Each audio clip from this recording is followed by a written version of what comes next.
Welcome everyone to our channel. Today we are diving into the world of Instagram and exploring how to create a broadcast channel to showcase your content to a broader audience. If you are ready, let's get started. Now, first of all, open Instagram and ensure you have the latest update installed.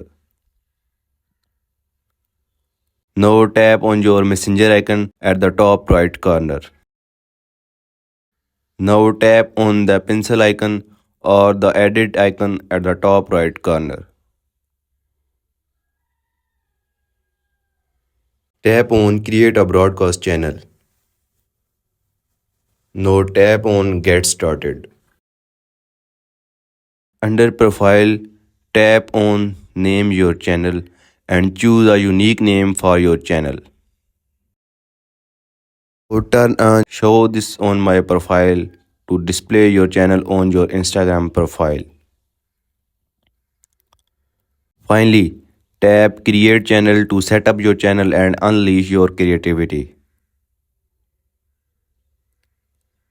Now encourage your followers to join your broadcast channel by sharing it on your story and adding a compelling call to action.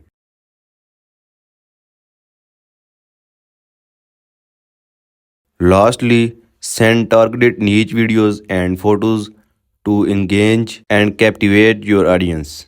And that's how you create a broadcast channel on Instagram, engage with your followers, share your content, and grow your community. Thanks for watching and remember to like, comment, and subscribe for more amazing tips and tutorials. See you in the next video.